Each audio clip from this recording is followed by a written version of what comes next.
Coming up, we bake our way to a healthier lifestyle. Find new ways to give old clothes a new life. And we calculate ways to look hip. All of this and more on the next edition of From the Core.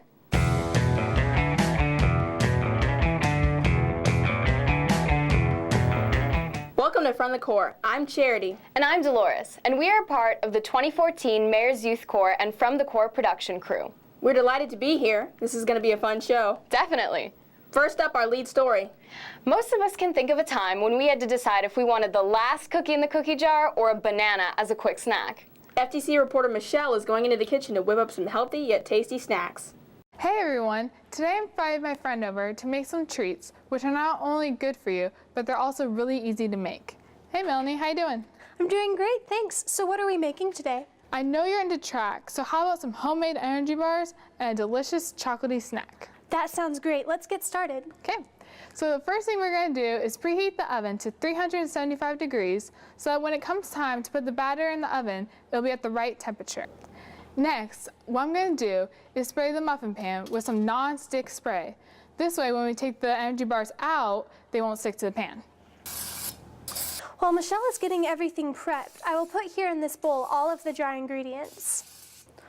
1 3/4 cup of all-purpose flour, 2 cups of rolled oats, 2/3 cups of brown sugar, a 1/2 cup of raisins, a 1/2 teaspoon of salt, and a 1/2 teaspoon of cinnamon. We'll make sure to mix this very well. Now we're going to add the wet ingredients, which is going to be 1 1/2 cups of plain yogurt and 1/4 cup of canola oil.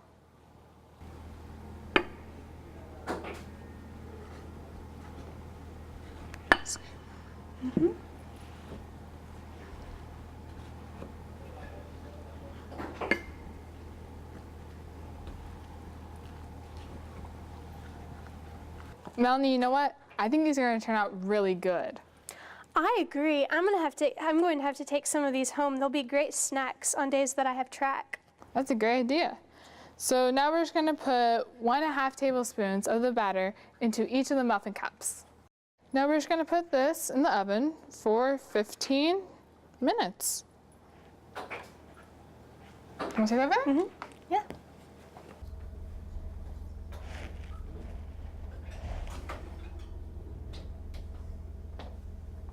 Now for the nuts. Now for the chocolate nut clusters, that is. These are so simple and they satisfy your craving for something salt and sweet.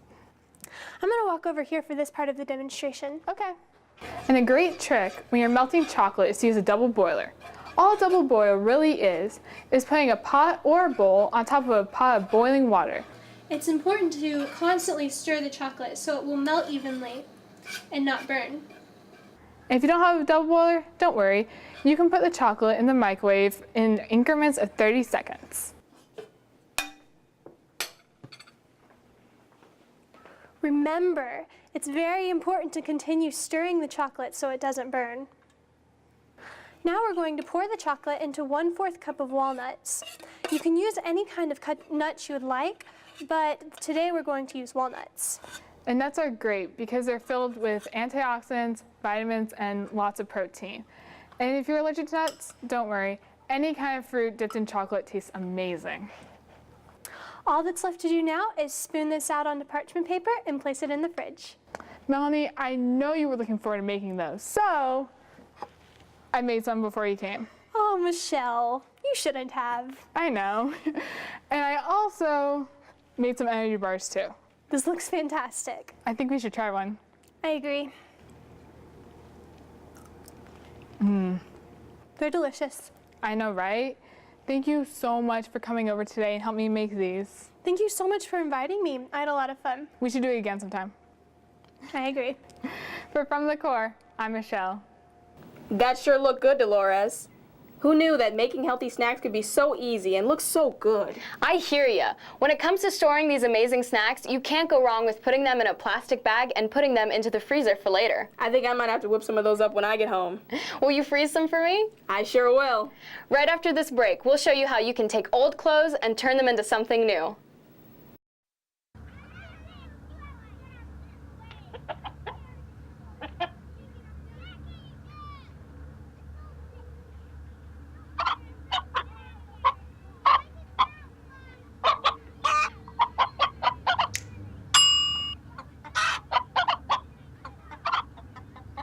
Separate raw meats from other foods by using different cutting boards. 3,000 Americans will die from food poisoning this year. Keep your family safer. Check your steps at foodsafety.gov.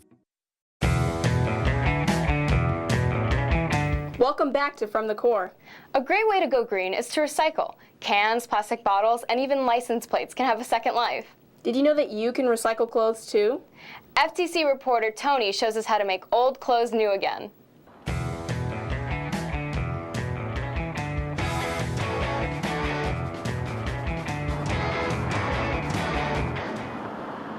When it comes to finding a hip new fashion, the Salvation Army is a great place to go. Here, old is new again. Chris Pluchino discusses the new increase in teen shopping at the Salvation Army. Well, I'd say in the last few years we've seen a large increase in the number of young people shopping in our stores. We've noticed that they've been coming in for name brand fashions, you know, maybe slightly used. Some of them brand new that we have donated to us. And we've noticed them shopping for, you know, clothes, shoes, even furniture and things like that.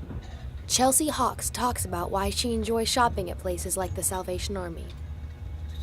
I guess it's easier to find stuff than at the mall, because at the mall, like, one, it's more expensive, and two, it's a lot more fun because they have a variety of different brands and stuff, so it's just easier to find something that you really want to look for. So.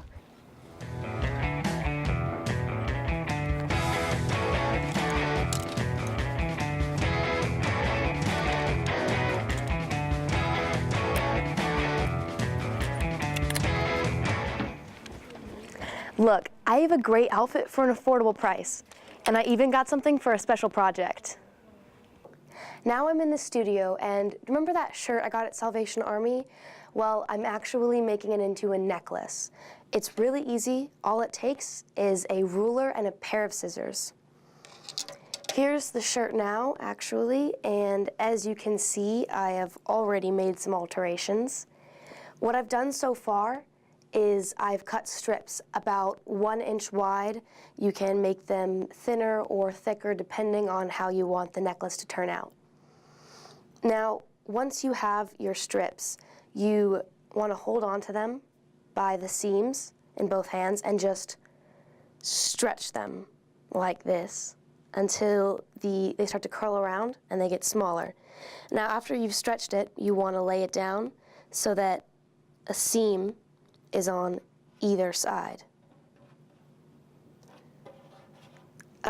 And see, I don't really like this strand as much, so what I'm going to do is I'm just going to cut it and save it for later. Now, you can keep stretching strands until you get about the size you want, but I think I like this size.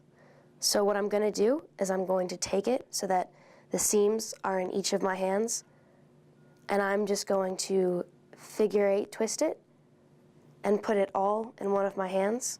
Once you have the strands in one hand, remember that strand I didn't like? Well, now you're going to use it to loop it and just wrap it around. Keep wrapping it until you're all out. And once you're completed with that, it should look something like this. The really great part about it is that you don't have to tie a knot at the end. You can just tuck it right under there. And this looks so great, I'm actually going to put it on right now. And when you're finished with the necklace, you can make bracelets out of the rest of the shirt.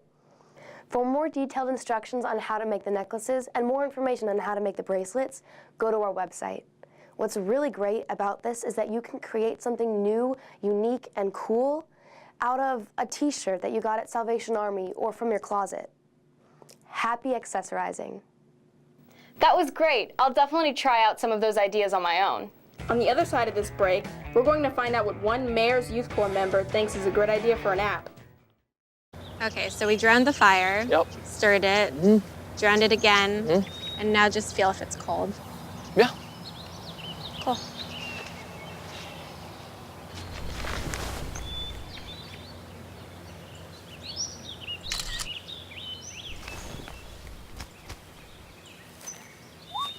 Smokey just gave me a bear hug. I know. I already posted it.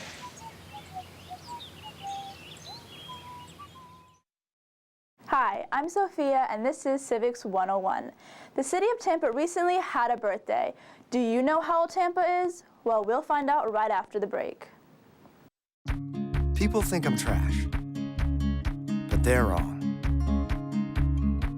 Today, I'm just an aluminum can, but one day, I could be a stadium.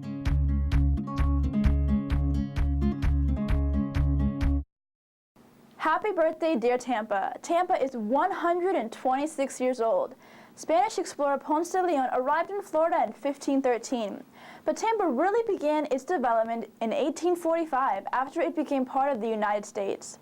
Henry B. planned railroad extension to the Hillsborough River, the discovery of phosphates, and the arrival of the cigar industry helped draw new attention to Tampa.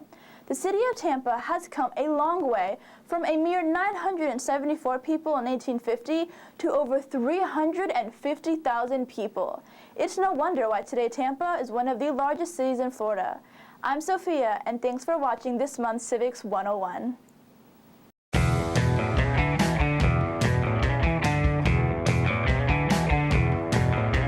We're back, and fashion is still on our minds. Continuing with the topic of clothing, Mayor's Youth Corps member Jenna Hart came up with the idea for an app that would help determine if an outfit is appropriate for a desired occasion. Being a teenager is stressful, and we are often judged based on our appearance. It is difficult to keep up with fashion trends along with everything else we have going on. So, I would like to have an app that would determine if my choice of clothing is socially appropriate. This app would allow me to choose a general range of events I am planning on attending. For example, if I were going to school, I would just scroll down until I saw the title, School, and then I would select it. After selecting the event, I would take a picture of the outfit I planned on wearing, and it would automatically determine if the outfit was suitable or not. If the verdict for wearing the outfit was no, then I would know to choose another outfit. This application would not only have the ability to determine if my clothing choices are considered up to standard, but would also have the ability to select other outfits in my wardrobe that might be more appropriate. I would just take a photo of the clothing in my closet and the app would save it to memory. If a time came when I needed an outfit for a special occasion, I would just go to the app, select the event, and the perfect outfit would be suggested. This app would not only be useful to teenagers, but to people of all ages.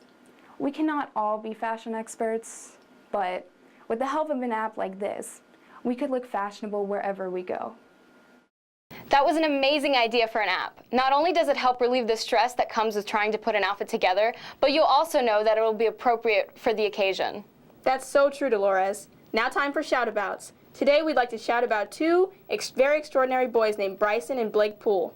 These two boys are helping to fight amyotrophic lateral sclerosis, better known as Lou Gehrig's disease. They started Kids Quest, which is helping to raise donations and find a cure. That's awesome. Great work. Keep it up, guys. We would also like to shout about Middleton's 3 FTC teams. Minotaur, Maelstrom, and Masquerade competed against the top 24 teams in Florida at the FTC state competitions, held at Embry-Riddle University at Daytona Beach on February 1st, 2014. They each placed in the top 10 slots and will go on to compete in the Super Regional competition in San Antonio, Texas. This marks the 3rd consecutive year Middleton has placed in the state championships.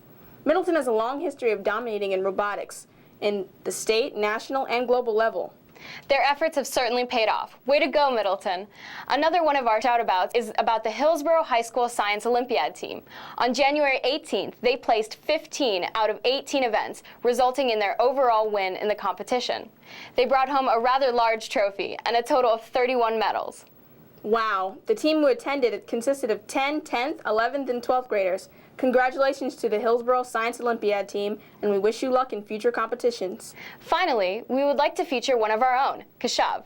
Recently, Keshav competed in the Mu Alpha Theta January regional competition at King High School, participating in the Algebra 2 division. He placed 1st in his region and 6th in the state out of 466 other participants with a score of 89. The Mu Alpha Theta National Organization describes himself as a national high school 2-year college mathematics honor society with 99,000 student members in more than 2,000 schools. Thank you once again for tuning in to From the Core. Remember, wherever you are, whatever you're doing, always do your part. Tune in next time for another episode of From the Core.